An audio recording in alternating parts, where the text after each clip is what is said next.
Góðan daginn, velkomin á þessa fyrstu Málstofu ársins, þar sem fyrirlesari Dehnhard frá Þýskalandi. Hún lauk doktorsprófi við Max Planck Institute í Konstanz í Þýskalandi árið 2013. Í rannsóknum sínum hefur hún einkum einbeitt sér að sjófuglum í Suðurhöfin en núna komin aðeins norður á bóginn í samstarfi hana Freydísi Vigfúsdóttur hjá Háskóla Íslands og hún ætlar að segja ykkur svolítið frá því sem hún hefur að fást við. Thank you.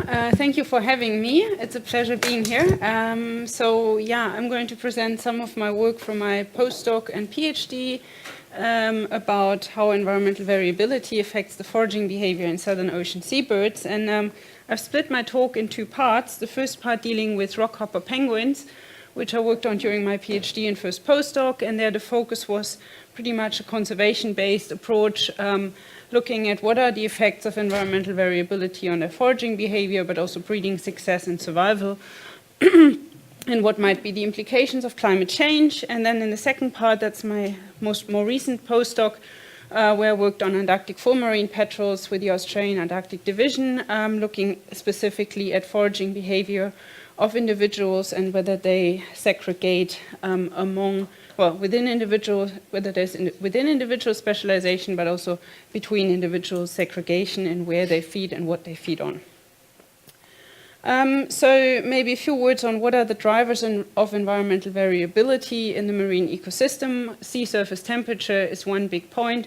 We know it's going to increase with climate change, and it affects obviously the density of the water, so the stratification, so the warmer the ocean surface layer gets, the shallower this top layer of the surface, and that's where primary productivity takes place. This is where the seabirds feed. So if it gets warmer, there's less productivity and less food availability, at least that's the theory.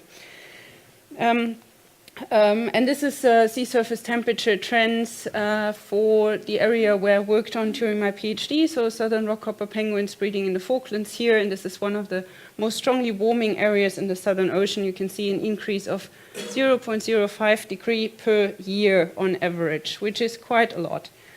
So this will have effects. And another environmental variable that I worked with quite a lot is wind. I don't have to explain why that is variable. It changes from one day to another. It also changes yearly, and you can see here this deep pressure system circling, basically deep pressure system circling around Antarctica with quite a windy area. And we know that with climate change, this ring of pressure system is moving poleward, so leading to changes in upwelling in the area, and of course effects for flying seabirds as well. And finally, chlorophyll A concentration, so primary productivity in the ocean, obviously is also very variable from a seasonal perspective, so summer versus winter, but also in one year a certain area might be more productive or might show more phytoplankton than in another year, just to give you an example. So I was looking at these three different environmental variables quite a bit when I looked at Rockhopper penguins. And just to give you a very brief introduction to the species, basically it's two species with two subspecies. And I'm focusing on the southern subspecies of the southern Rockhopper penguin. So Eudyptus chrysocomi, which breeds only around the Falkland Islands and the tip of South America, so Argentina and Chile. As all penguins, they are flightless. They breed annually and they lay 2 eggs. They have a very strong synchrony in how they are breeding. Basically, you can put your agenda that the first penguin in the colony where I worked, the first male was arriving always on the 1st of October. And that's every year the same. Both parents contribute to incubation and chick rearing. They alternate according to a very strict system. So they breed from October to February. That's when the chicks fledge, and the adults return to moult in March to April, and then they disperse during winter. They are not in the colonies, as many seabirds, they spend the winters away. Rockhoppers feed on rather low trophic level prey, crustaceans, small squid and fish, often fish larvae, which makes them a good indicator species of what's happening at the base of the food chain, because they will pick up on sentinels to monitor what's going on in the lower trophic level of the food web, which is pretty hard to often see. So the species, especially in the Falklands, but also in other areas, has gone through dramatic population declines. To give you some numbers, in the Falklands, the population was estimated to be 1.5 million in the 1930s, and it declined down to 210,000 in 2005. So since then, we've seen a bit of a stabilization in numbers, even a slight recovery, but then there was a mass starvation of adults and chicks in 2015-16, coinciding with an El Nino. So there's quite a strong indication that climate change or at least warming of the environment has some impact on their population numbers. And that's when, that was also the background of when I started my PhD in 2009. So there was a bit of an idea behind to look at how does climate change affect the species, also in terms of what can we do about conservation. So the Falkland Islands ecosystem is strongly affected by cold water coming up with the Falkland Current, causing upwelling in the west, especially of the Falklands, and that's where I was working. So I was working on this little island here in the far west, New Island. This is a look in my study colony. It's a mixed colony of black-browed albatrosses, imperial shags, so cormorants, and rockhopper penguins. And over the years, with several postdocs also, we built a whole penguin database. For more than 800 individual adult birds, we got measurements, bill lengths, bill depths, and so on. They tell you the sex of the bird, so males are slightly larger. We mark these birds with passive integrative transponders, so little chips. They go under the skin. It's like chipping a dog or a cat. The reason why we use chips is that you cannot ring penguins without causing mortality, because the legs are too short, and bringing them onto flippers causes mortality during molt because the flippers swell up. So this was the best way to mark them permanently. We also got blood samples from them for stable isotope analyses and hormone analyses. And for a lot of females especially, we got the timing of breeding and the egg masses over multiple years. So we know how much they invest and when exactly they lay. And we had this brilliant gateway system set up. So because they can't fly, you can use penguins, well, basically every time they want to forage, they have to walk down to the coast. So the colony is somewhere up here, and they walk through over this rock ledge down to the ocean, which you can see down there. That's the landing area. So every morning, especially during chick rearing, there's a migration of penguins walking down there through the gateway, going to forage. In the evening, they all walk back up. It doesn't always work perfectly. Sometimes they climb over these rocks.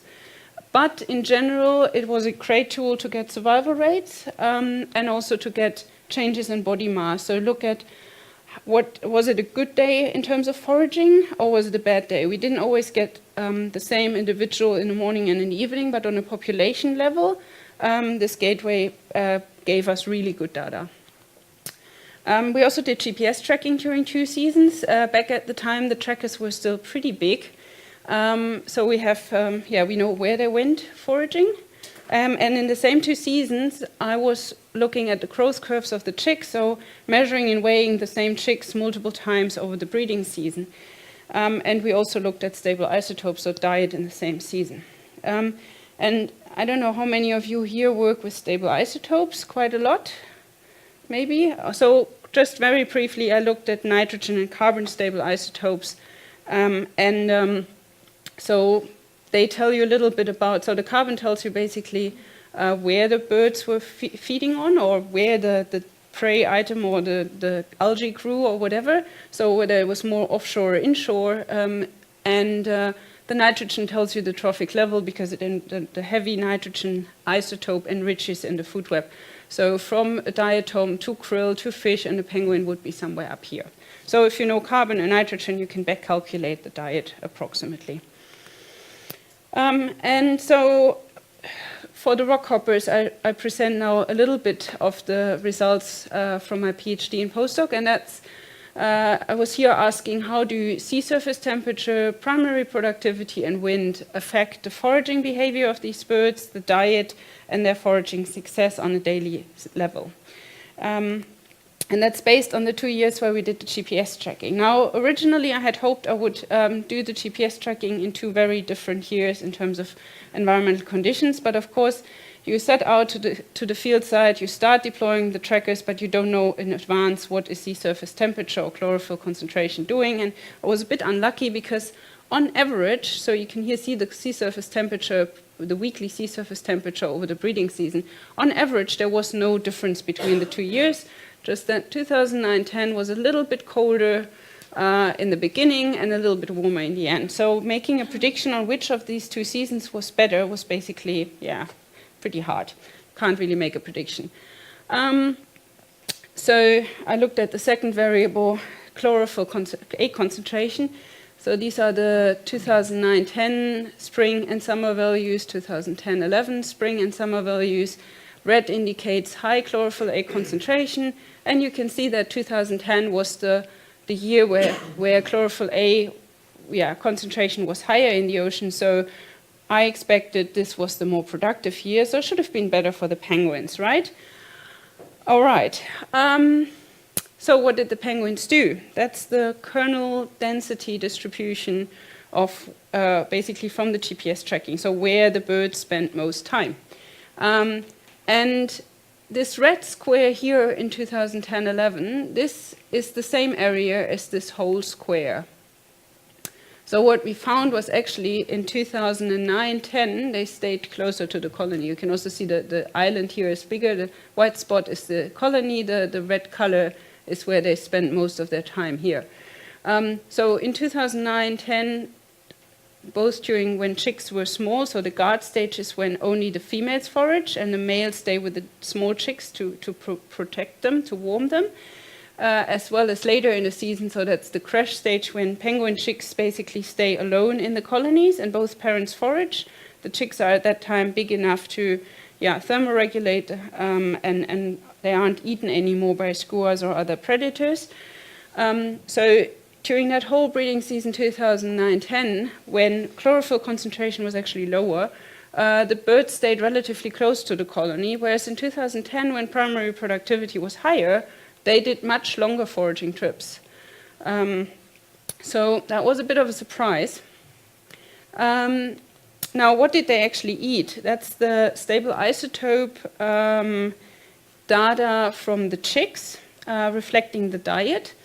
Again, for both years, and we can see, really significant differences. So in 2009-10, when birds foraged closer to the colony, the chicks were fed by nearly 80% on krill, so these little euphorsids, little crustaceans. Whereas in 2010-11, krill was hardly important at all, and squid and fish were more important. So parents worked harder in 2010-11, or they foraged further out, and they brought fish and squid back. Did that have any impact on the chicks? These are the growth curves, and you can see, so this is the time when we blood sampled for the diet.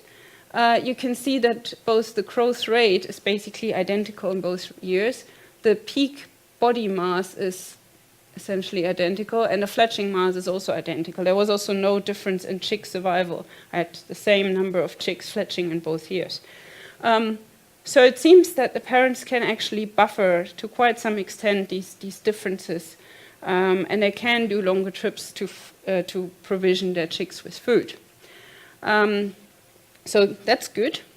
Now, I was also looking at the foraging success on a daily level. So using the weighbridge data, the gateway data, and every point on this plot gives one value per day. So what we see on the y-axis is essentially the difference between the evening mass, when parents came back with a full stomach, subtracted by the morning mass when the parents left with an empty stomach. And that's on a population level because I could not follow only certain individuals. So for the beginning of the breeding, for the beginning of the chick rearing period, we only see that the females forage. Again, the males are sitting on the nest with the chicks, so they are fasting during that time. And then from about New Year's onwards, both males and females forage. We had some data gaps here due to technical issues. We had an albatross crash landing in the gateway one year. It's a bit unfortunate. But what was really striking to see is, well, there's a really high variability. There are some days that are exceptionally good, so on average, penguin females come back with 400 gram of a meal. And these penguins weigh only about 2.5 kilos. So that's a lot. And the variation is just striking. So some days are bad, some days are good. And we can see that if females had a good day, the males also had a good day in terms of foraging success, and vice versa. So males had a bad day, females had a bad day. And I was really wondering what is driving this high variation. And the one variable that seemed to play a role here was wind speed. So the black line here is the wind speed, plotted the daily wind speed on average in their foraging area. And you can see nicely that on some days it totally corresponds. So high wind speed, high foraging success, and here low wind speed, low foraging success. But then other days, like here, there was a big storm system going through, low foraging success. Maybe there was just too much wind. And wind, of course, is not only a linear variable, but you also have wind direction, and that's kind of a circular variable. So I ran a generalized additive model feeding the wind direction in as a circular variable in interaction with the wind speed as a linear one. And you can here see the graphical output for foraging success. So the white areas is where penguins brought back a lot of food. The red areas is when foraging success was low and they came back with a rather empty stomach. And so for easterly winds, we find the highest foraging success under low easterly winds. And then if the wind speed increases, it gets worse.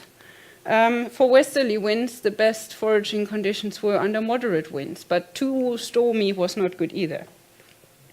And yeah, storm conditions in general were rather bad. That could also possibly be because landing for the penguins is actually getting difficult, and possibly also simply finding food in 10-meter wave heights. Okay, so rockhoppers find most of their food under low easterlies and moderate westerlies. So now summing it all a bit up and looking at the bigger picture.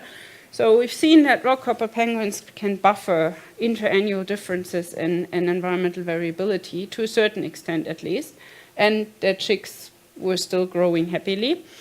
But I also did some more research into environmental conditions. I can't show it all here, but what I found is that under certain conditions, they cannot buffer this anymore. So especially during mold, penguins are rather vulnerable because they get really, so during mold they fast and they get extremely skinny. They lose about half of their body mass. And when they then go out to forage again, they really need to find food. Otherwise, their mortality increases. And also El Nino seemed to be too extreme for any buffering. Then I've showed you the results that, foraging success is highest under moderate westerlies and low easterlies, but we know that with IPCC scenarios, they predict that easterly winds will become way more frequent in the Falklands and they will increase. So that's bad news for the penguins.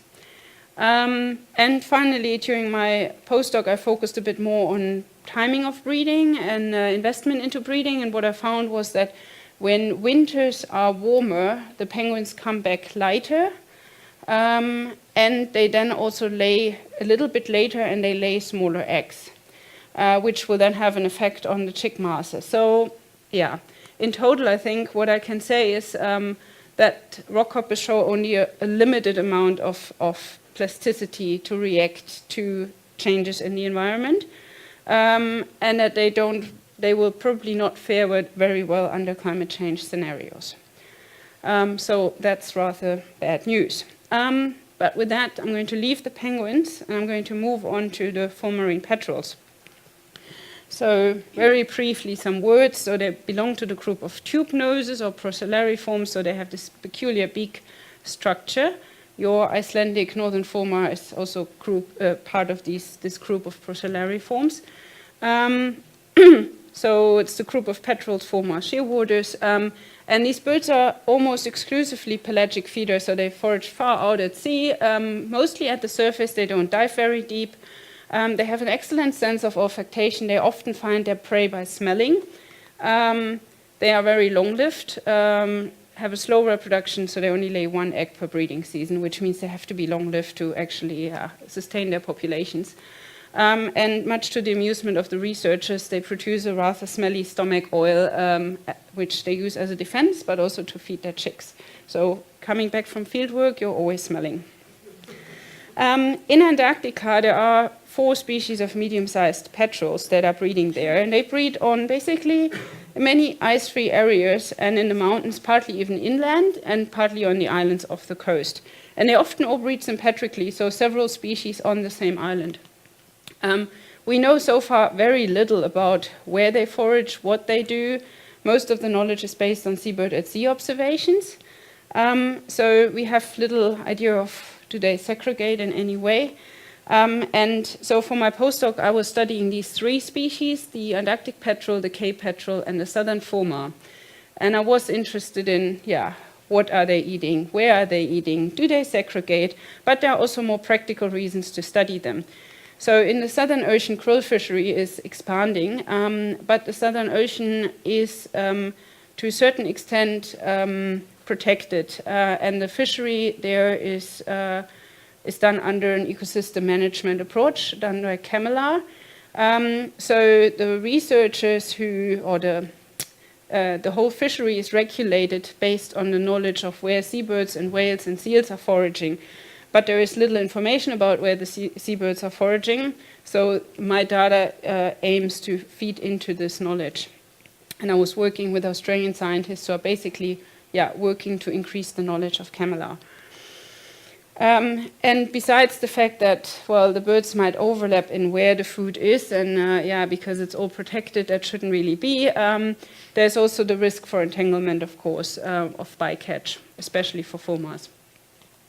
And there's the big question, how will climate change affect these species? Because we know that wind and sea surface temperatures will also increase or will change down there. And both of these affect the formation and the breakup of sea ice, and sea ice is an important foraging area for these seabirds, but also for seals and whales. So that was the kind of background. And so I went down with the Australians to do research in the Brits Bay area at the Australian station Davis, which you can see here in summer when all the sea ice was broken out already. It's a huge station, 90 people in summer. But luckily, I didn't have to stay on station all the time. I was working on Hop Island, a little island, I actually don't know the kilometer distance from Davis. It was 20 minutes in a helicopter, and they always dropped us off there, basically, for something between a few days and 2 weeks. And then, this was our headquarters, 2 huts, one for living, one for storage.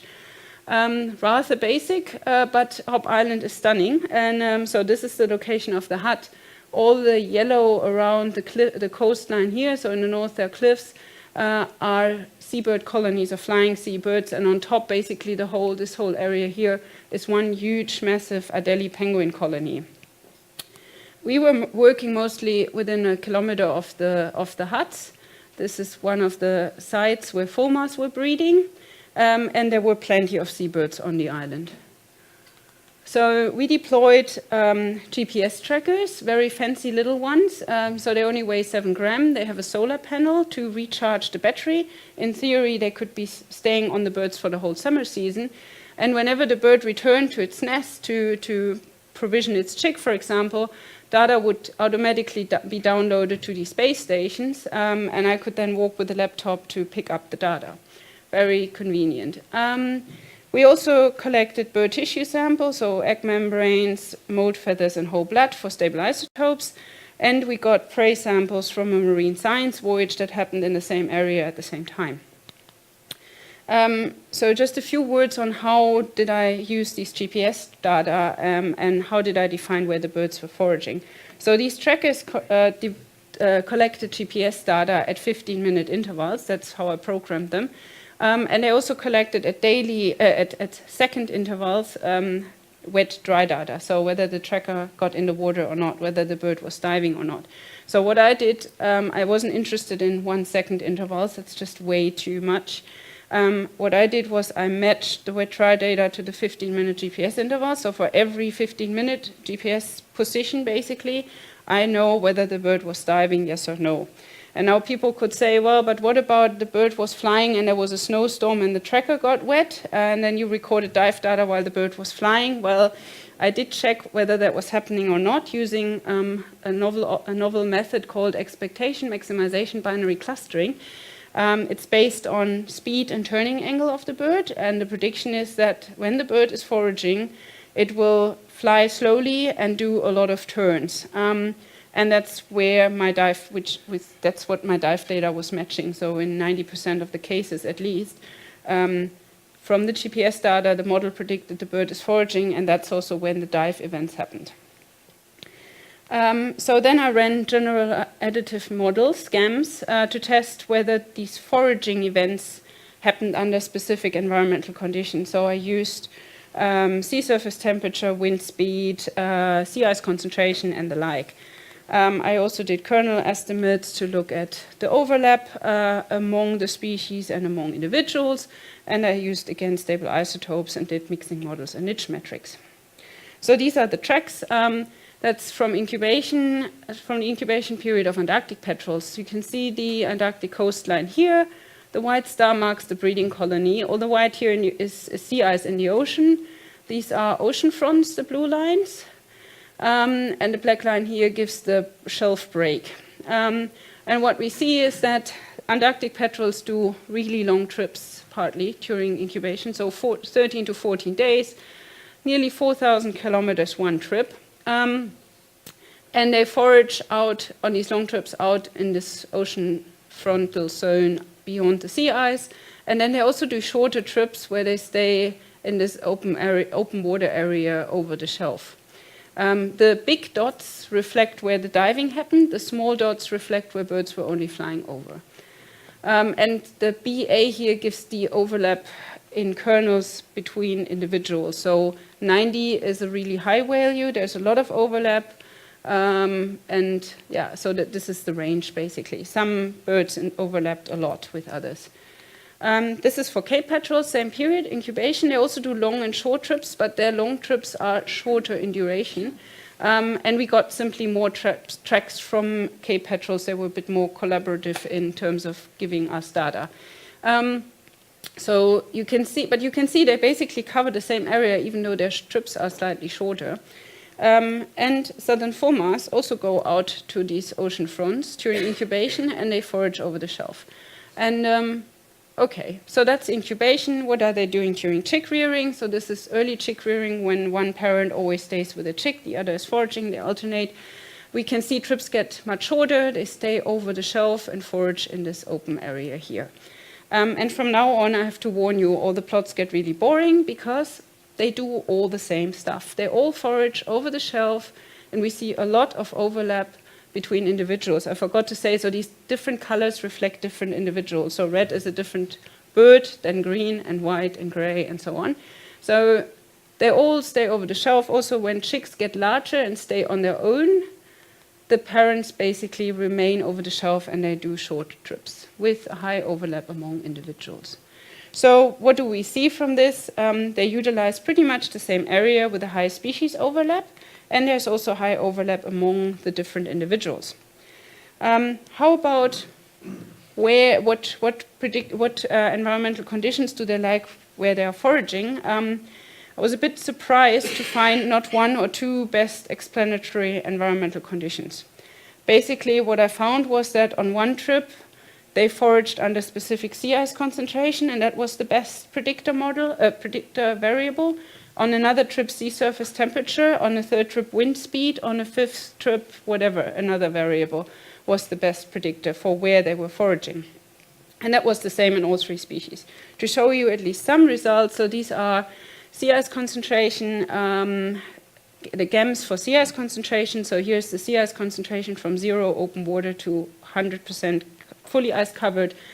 Probability to forage increases on the y-axis, and you can see that basically they all three have like an optimum curve. Under 30 to 40% of sea ice concentration, so some kind of intermediate sea ice concentration, that's when they like to forage.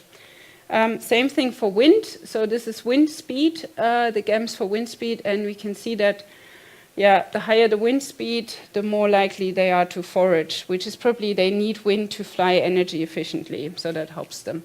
So they seem to have not only the same areas where they forage, but also the same habitat preferences. And now the big question, do they segregate in diet? And the answer seems to be no. So here are the values, that's raw values of fish, jellyfish, and krill. In the meantime, I also got squid. I think it's positioned somewhere here. And these are the tissue values of the bird. So that's blood, feathers, and egg membranes. And you can see already from this picture, there seems to be quite a lot of overlap among the species. And that's confirmed when we look at the niches. So that's just for time reasons only blood. And we can see that there's a strong overlap among all three species in their isotopic niche. It's actually more of an overlap among these three species than I found in the penguins between males and females of the same species. So that's really striking, and if we look at the diet, it's also the same. So they seem to eat during so the blood reflects the late incubation period, they seem to eat mainly fish, less jellyfish, and even less krill. How does that make sense biologically? It's rather surprising that three sympatrically breeding species closely related are feeding in the same areas on the same stuff and show no segregation. Well, most likely there's just so much food in the area. So this is sea ice that's broken up by an icebreaker, and all this green stuff here are ice algae in brine channels in the sea ice. And that's the food for krill. And there must be a lot of krill around there because, we also have a couple of million Adelie penguins in the same area.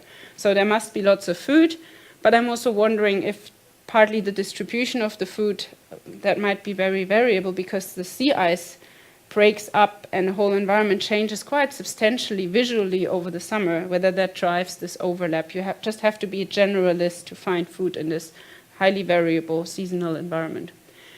Okay, and with this, I just show two more slides on what I'm planning next, because the reason why I'm here is that I'm starting a new research project on northern fulmars together with Freydis and the University of Iceland. And I'm going to work on the northern fulmars, on Risey and Vestmannaeyjar. And the reason for that is that environmental conditions differ so much between the north and the south of Iceland.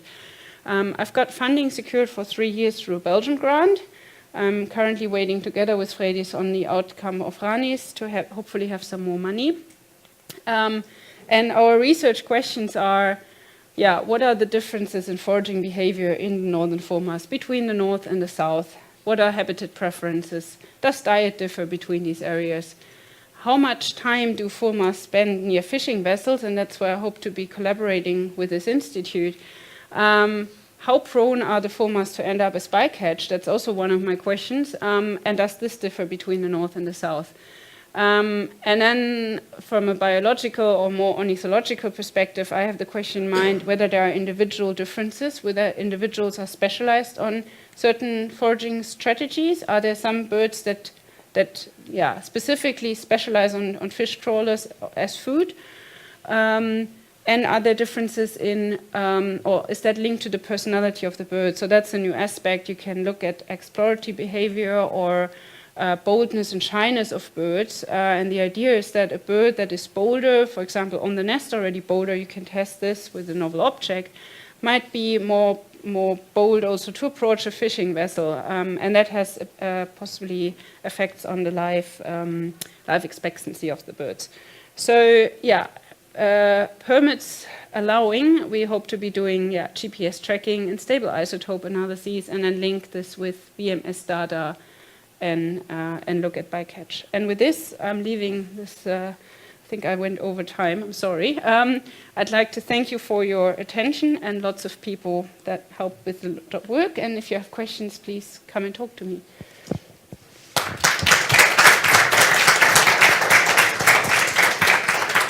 So we do have a time for a question or two.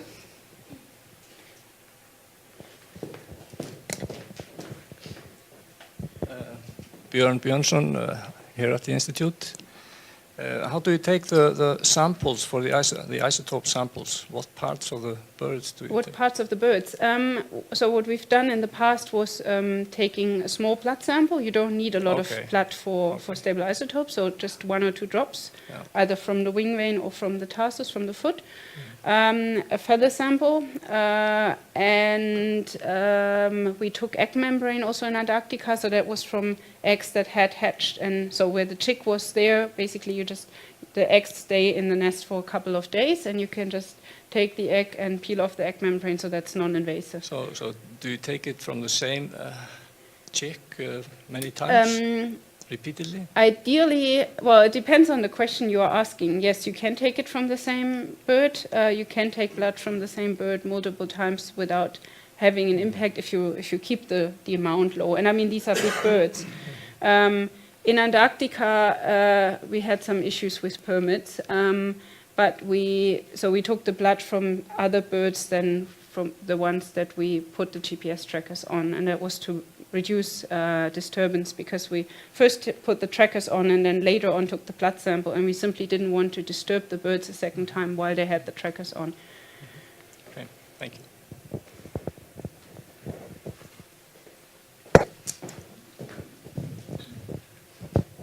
Stefán Ragnarsson from Havro. Thank you for an interesting talk. Regard to the penguins, why do you think there are different forces of success, in, the wind speeds, I can't remember now, they're stronger for westerlies, I can't remember. Yes. Why do you think that is? Well, yeah, that's a good question. And I got asked that quite a lot. And it took me a while to figure out what could be the reason. So obviously the penguins don't fly to their foraging ground, so that can't be a reason. What I think what happens is that the wind affects upwelling in the area. And of course, upwelling doesn't function like within a day from primary productivity to fish that the penguin can eat, but most likely the oceanographic conditions change because of the wind, and that could affect the distribution of the prey. So that if you have upwelling in a certain area, that might affect where the krill swarms or the fish swarms or the little squid swarms go, and that's where the penguins would then find the food. That's my idea, but I'm not such an expert on the fish and squid level, so there might actually be people here in the room that have a better idea on how this works.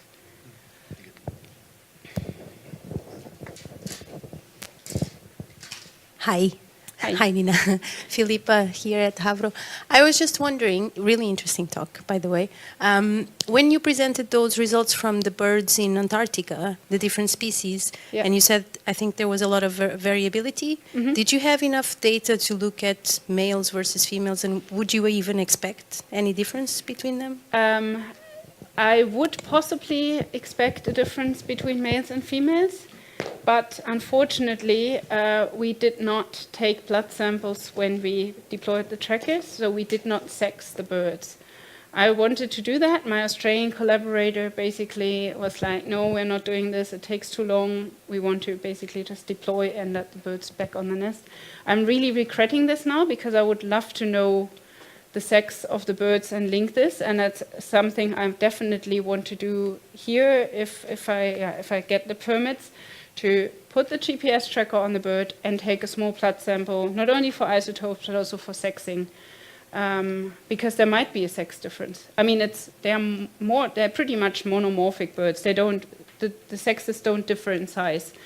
But even in a monomorphic bird, you could have the sex differences, especially during breeding, when females might need to still replenish resources from egg laying and such. Yeah, it's a good question. So, do we have any more questions?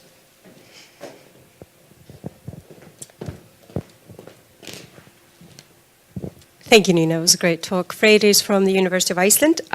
So with the penguins and the wind stuff, do you have any ideas what to expect in Iceland? Yes, we don't have any penguins or flightless birds anymore, so we've killed them all. But is that something you think might be of interest or importance for here? The fulmars? Yes, I would think so. I mean, the fulmars also rely heavily on wind for energetic flying. So that's all the procellarity forms.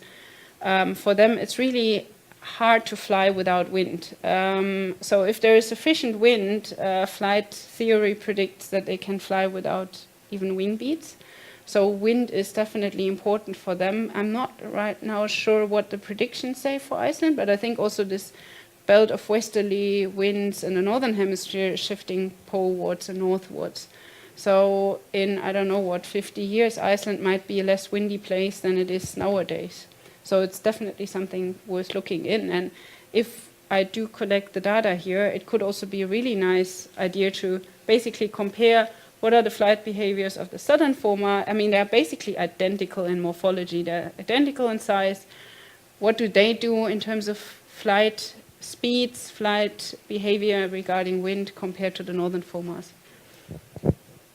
So I guess thank you very much for an interesting talk.